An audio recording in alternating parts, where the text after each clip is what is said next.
Our students, Brian Proctor, the art teacher, back again with another video.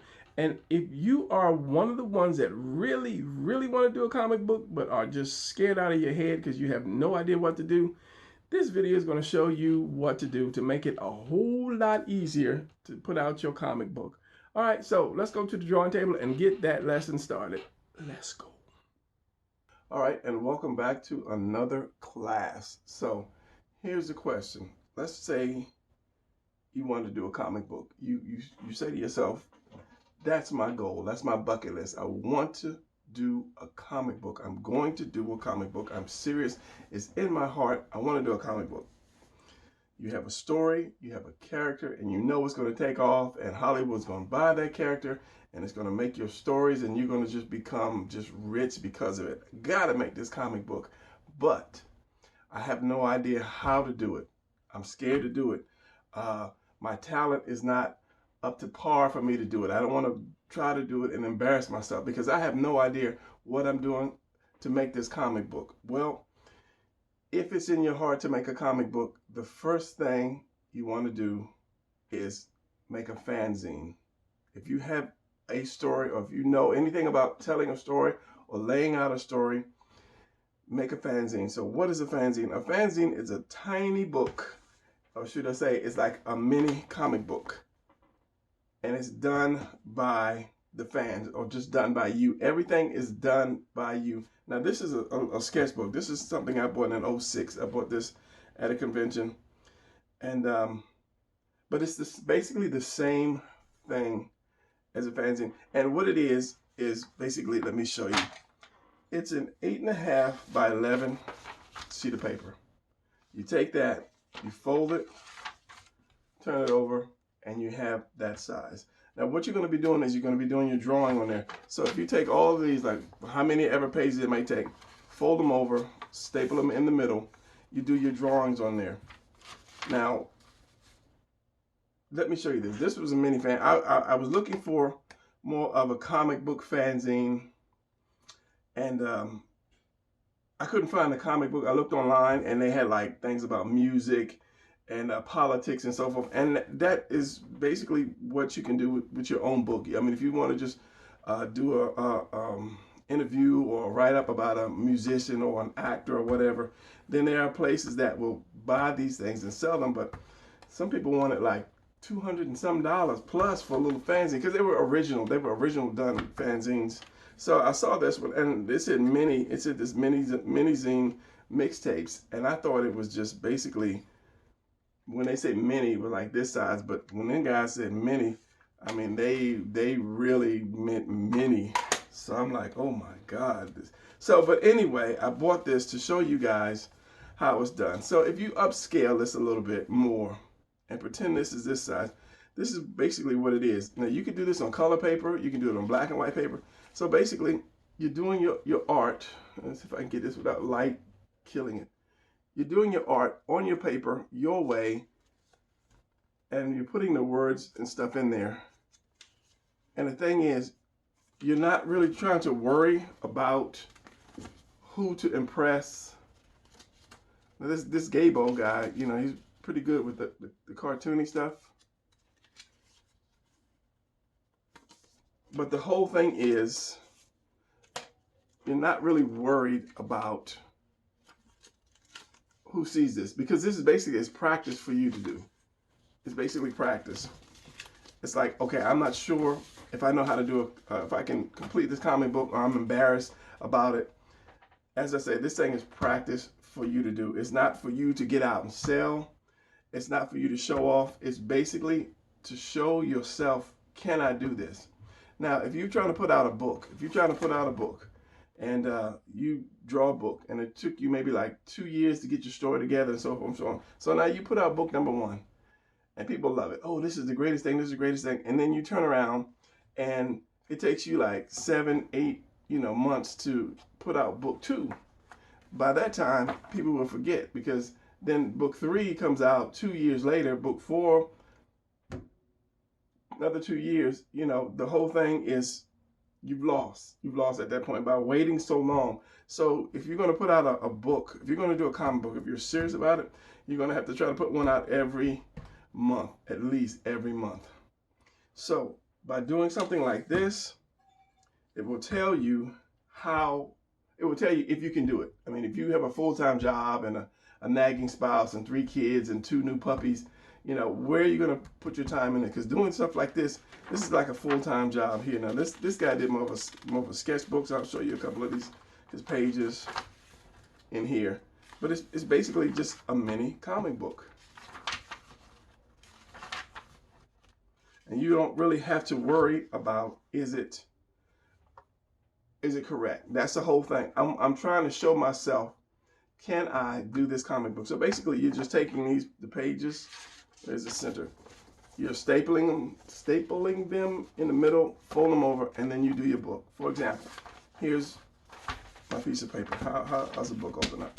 So I'm going to take my book, or my starting thing, and I want to, let me zoom in a little bit now, and I'm just going to draw on this, everything like I would do a comic book. This is going to be it. I'm going to draw on this. Now, if you feel you're that good, you can copy it, you can sell it. There are websites that will sell them somewhere. I looked, I couldn't find what I wanted, but this was as close as I could get to it. But there are websites that does sell zines. Let's say, okay, I'm going to do my logo right here. Here's going to be my title right here. Maybe right here. And then here is the picture of whatever. Okay, so this is the guy.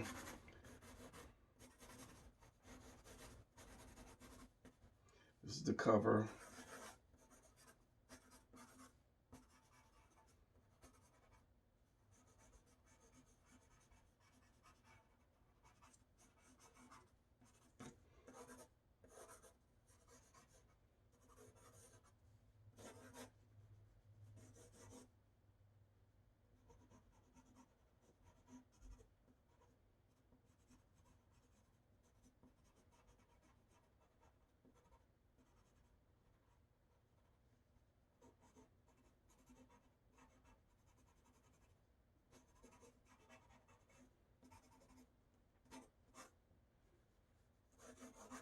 Of my heroes. So there you go.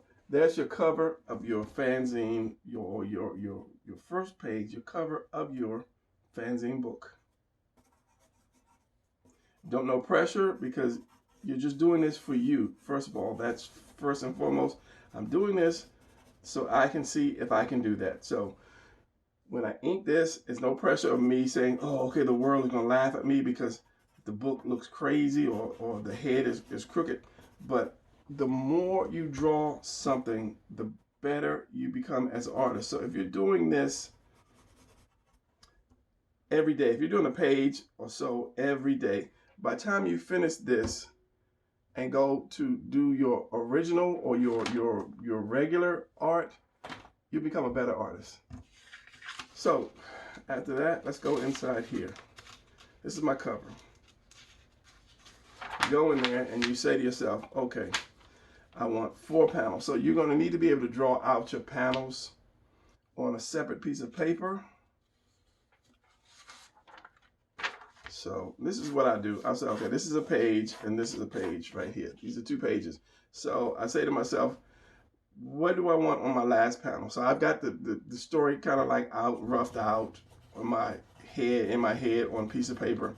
These are little small panels. This is the guy coming into the room. This is him looking around the room. This is him looking out the window. This is him seeing a car on the street. Car pulls up. Girl gets out the car. Girl comes into the apartment building. He's looking at this from the window. So I'll say to myself, okay, I'll say you usually want about 6 panels. 6 panels the most on 1 page. So I'll say, okay, he's coming into the room. I'll just make it even like that. I can split it like this, I can split it like this, and I can split it like that. The open part is where the most action is. Like here, he might look out the window here. Here's his window. And then he's looking down on the street.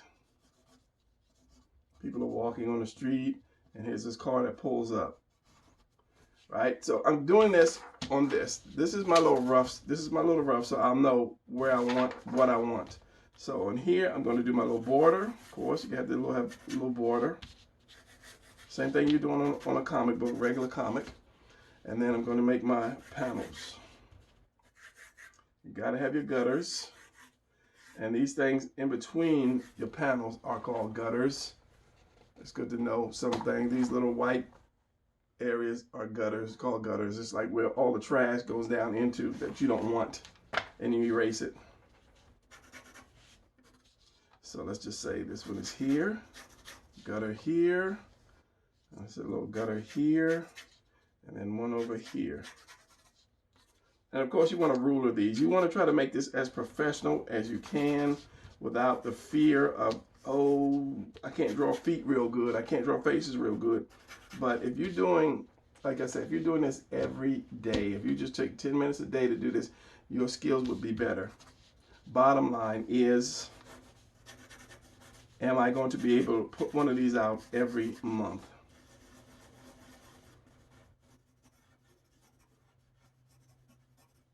And this is how you should first do it anyway. You're not trying to draw everything with great perfection. You're just doing it to get the feel of it, to learn how to do it, to get your angles right. So let's just say this is my window right here. This is the guy's head, and he's looking down on the street, which is like this. This is across the street. There's a little sidewalk across the street. Let's go people here, and here's this car pulling up. I could have actually pulled it up over here, so there's another car here. And then let's just say here's the roof of the car, and all the stuff you should see in your head. And here's the girl that's getting out the car. This could be his ex-wife coming because he hadn't paid child support, and she's not happy. Her long hair flowing in the wind. And she got her hand on the roof like, wow, this is the little dump he lives in.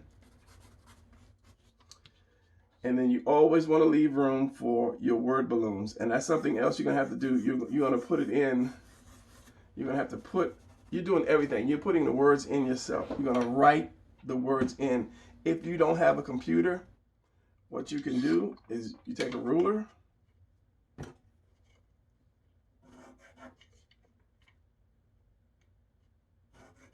Depends on how many lines you have. And you also start working on your handwriting.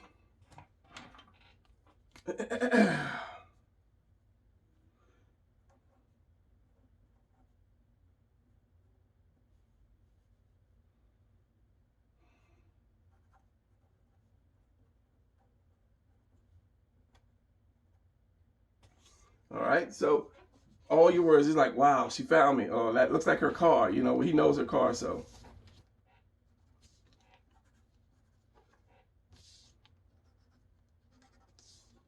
She's trying to get this child support. You know, so you're going to have to leave words for a room for your word balloons. And this is his window. Don't forget, he's looking out of a window. So you got to put that window in there.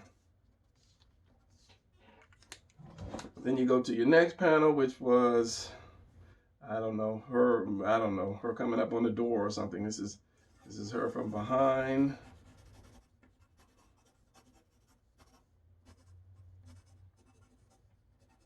Maybe she's at his door. Outside of his door. What does the outside of a door look like in a little dumpy place? Peephole and room number whatever, 102.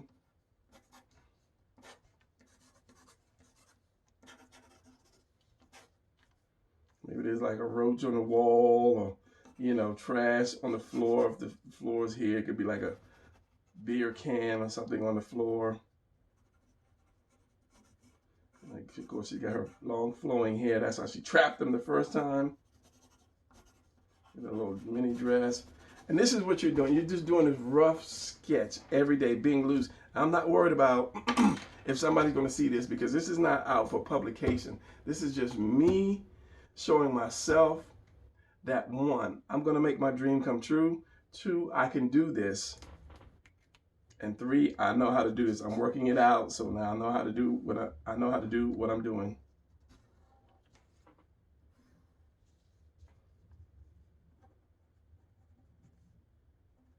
And the biggest thing is you're drawing every day. You're improving your skills every day without having that fear of, oh, somebody's going to laugh at me, because nobody has to see this. But the thing is, if you get it done, if you get this thing done, you can take it and print it out. Everybody has a little printer at home, most people anyway. Print it out, as I say, staple it, a little staple in the center, and then hand it to your friends. Here, what do you think about this? I just did this book. What do you think about it? Tell me about it. Hand it out to your classmates. Hand it out to, and it doesn't have to be your stories. Let's just say this is the Samurai Clown. I've got his story laid out already. So what I might want to do is just take the clown and not use the original story. Maybe I just want to take it, and one day when he goes to a restaurant, and people start looking at him, and then there's a big fight in the restaurant because, somebody started joking about a clown, or they had a clown fear. And then they went to attack the clown. That's got nothing to do with the main story, but it's still using my character. So I'm getting that practice drawing my character. I'm getting practice knowing how to lay out panels. I'm just getting practice doing, and this is something that you should do. This is what your first book should look like. You should have it down, done, without the pressure. That's the whole thing. Without the pressure of having to be afraid to do it.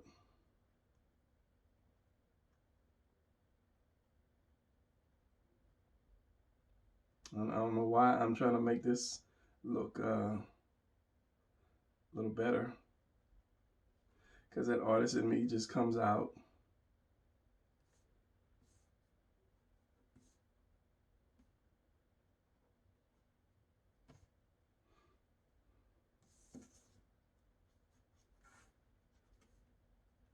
So when I'm inking this or doing this, I'm not really worried about this, because you can always take out that page. If I've got like several pages in here, I can take out that one page. Or before I even put the second page in here, I say, oh, I don't like that one. Take it out. Take it out, redo it again. As I say, it's just for you. You're doing this for you, nobody else. And if it happens to come out to look good, hey, maybe I will try to sell it as a fanzine, so you can sell it for whatever price you choose. And someone says, artists, this article about artists, we being artists, we are afraid to charge what we want, but it's like how not how good are your skills or how much is your time worth. I can say, I'm gonna sell this for $1,000. And most people are like, man, what, $1,000? Yeah, well, that is how much I'm worth. I'm worth $1,000. So if you don't want to buy it, I mean, that's it. I'm not going to say, well, just give me like $5. And that's what a lot of times artists, we do that. Well, we're afraid to put a little price on our time. So just give me $5, and it'll be okay. It'll be okay. When you know, hey, this thing is, to me, it's worth more than $5. So yeah, you have to. How much is your time worth? How much do you want your time to be worth? Then don't be afraid to put that price on your stuff. And as I said, here's my little logo. Here's my clown.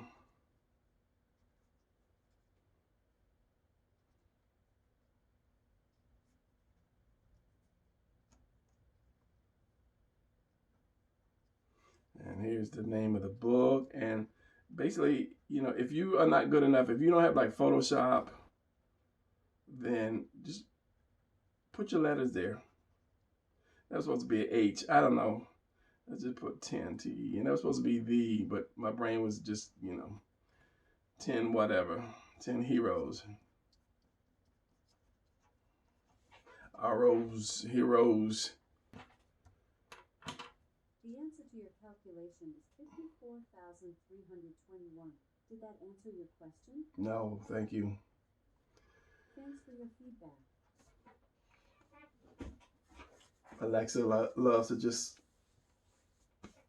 Thanks for telling me. what? See what I'm saying? This thing, it just loves to jump up and start talking to me. I guess I'm not talking to it enough. According to an Alexa, There it is again. Computer, stop. Yeah, see, it comes to life. The robot world is here. The robot is here. Whether we like it or not, is here. So many of us, we use our cell phones constantly. It's just, yeah, it's here. No stopping it. So yeah, this is going to be a short video anyway. As I say, this should be your first book. Do these things, do this thing. Even if it's just, if you can't even draw a face yet, just do what you can do. As I say, the more that you do it, the better you'll become. So if you do like 3 or 4 issues of this thing, by the time you are ready to actually do your comic book paper, you'll be ready. You'll be a force to reckon with, because you have already done everything you need to do. And you can keep going. If you mess up, you're like, okay, that's all right. No big problem.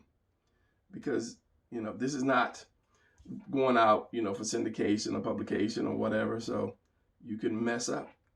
Don't be afraid to try things. I'm not a really good inker. Okay, well, so I'm going to practice on here. And as I say, if it messes up, don't worry about it. You can always do it again. But the thing is, if you seriously want to do comics, you're going to have to put one out every so often to keep people's attention span on your story. And if you do the fanzine, you can actually put it in on Facebook or someplace where you're advertising it, and then see if people will want it. Say, I've given 10 of these out for free, or these are $1 each, or whatever, 50 cents each, or whatever you want to put on it to get people to actually buy. So, wrapping that up, you can put it on color paper. You can put have a couple black and white pages.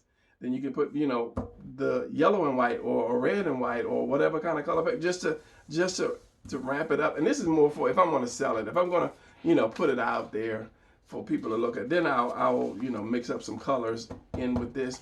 Or if I wanted to stay more serious, then I'll stay all black and white. As I say, you draw your cover, then you do your inside, you have your other stuff, and you always leave them at a cliffhanger. So every page should be left at some type of cliffhanger, so that makes you want to turn the page. Just like when you watch a TV show, and then before the commercial, look at a show and see what the last scene is before commercial. It's never the guy opening the refrigerator getting a beer and here's a commercial. It's the guy opening the refrigerator, getting a beer, and then he closes the refrigerator, and then there's a guy behind it with a gun. Then here comes the commercial, because that leaves you on that cliffhanger, so you can say, okay, I can't go nowhere. I gotta see what happens. There's a guy with a gun on him, or somebody goes and starts his car up, and it puts it in drive and drives off, and then there's a commercial. It never happens. Somebody will get in his car and start it up, and it'll blow up.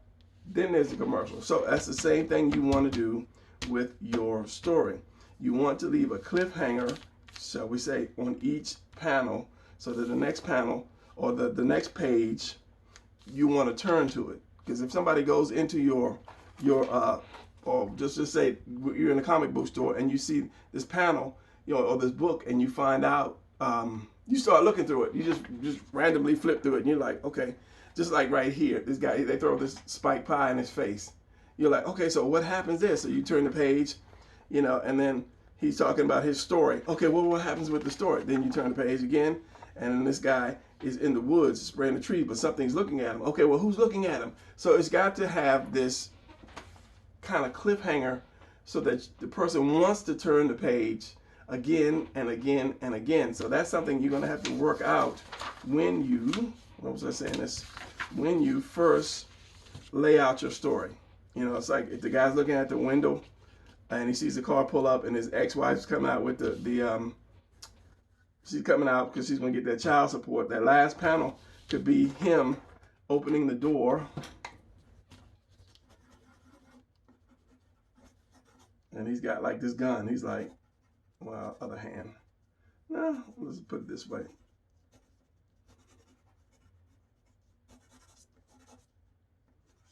He could be pointing at her. He's like, I told you, don't you come around here no more asking for no child support. So here's the gun. Here's him pointing. What hand is that?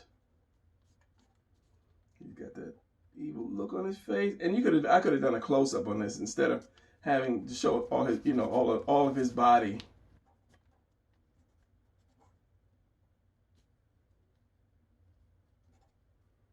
And the door, whichever way the door opened up. Let's say the door opened up outside.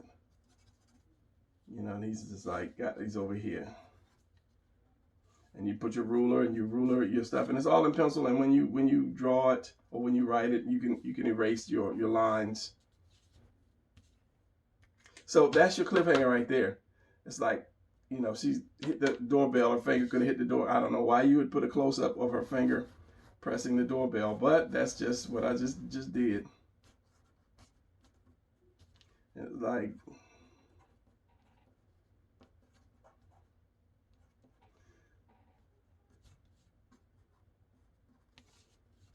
this should have been reversed, or should have been a small finger, and then the next one should have been a close-up of him. But you understand the point. So just by doing this, so if I did this because it's so rough, I can get another piece of paper and I can redo it again. And because it's so small and it's not expensive comic book paper or the large paper, I'm really not wasting anything. So by doing this, laying it out, you can say, okay, I like it, but I want to change this around. You can either redo it or just erase that part, slide your gutter over, make this the big scene. Or you can say, okay, so I really wanted him. He would look better if he was big. Let me re-scrap this whole thing. And because this is so rough, this is such a rough layout, it should not take you long to redo that because you've done it once. So you already know how to do it. It's muscle memory. I can do this 100 times. And the 99th time, this would be perfect. I'd have the shadow and everything else. And I'll know, I'll say, okay, well, then we'll have the windowsill right here. Windowsill has like a little bottom. And then the windows right there, maybe it's got like a little crack in the window right here. So because I've done it so many times, I'll start adding more detail to it. So don't be afraid to erase something and do something again and again and again. Same way we learn how to write. You didn't just wake up or was just born and was like, oh, I can make an A, I can make a B, and I can see, because we had those papers we had to do. The small C had to fit on that line, and the D had to fit here. I remember that mess when your teacher looked at it and graded it. Oh, okay, so you have to do this, and we don't do A's like this anymore. That's amazing. We don't even write cursive anymore. Things have changed. So yeah, it's the same thing as writing, drawing. The more you do it, the better you become at it. So there's no pressure doing this. There should be no fear doing this. And if you cannot do one of these, I would say the first one should take 2 months. 2 months to do this. The next one, if you get it out when you finish, try to go for 1 month for the next one. And if you can't do these things in a month, then that career might not be for you. Unless you just want to do a comic book for you. If you just want to do one for you, this is fine. The fanzine thing is fine. But if you want to do it for the world, eventually you're going to have to get that paper, get those programs to be, professional about this. But if you want to do it, really, really want to do it, start out with this. This should be your first book. This is what your first book should look like. And then one thing, don't forget about, written, illustrated, so forth. And then if you're putting it out for the world, you're going to have that. And I forgot what that's called at the bottom of each book. All character rights and stuff are solely owned by Brian Proctor, and it's not, able for print or sale or whatever. You got to have that in every book. If you look at the bottom, the first page, they have all that. I don't know if I don't want to say it's a disclaimer. It's called something, but yeah. If you're putting it out, if you're just doing this for yourself or practice to see if you can do it, you don't need all that. But if you're putting it out, always have your name, your date on there so that people know who this person was, because you never know whose hands this might get into. You might give it to a friend at work, He might give it to somebody, and he give it to somebody who knows somebody that has a comic book company, a small independent company, and they're like, wow, this is pretty good. Who did this? And then your name is right there. I remember some young kid, he did one of these, and it was, for his age, it was really good. I mean, if he had kept up today, I think he would have been a force to reckon with. I don't know whatever happened to him. But the thing is, he just did the book. He never put his name. He never had anything but just a story. But I mean, he was probably like 11 or 12 back then. And I say this was 06. So I don't know when I had his little fanzine that he made.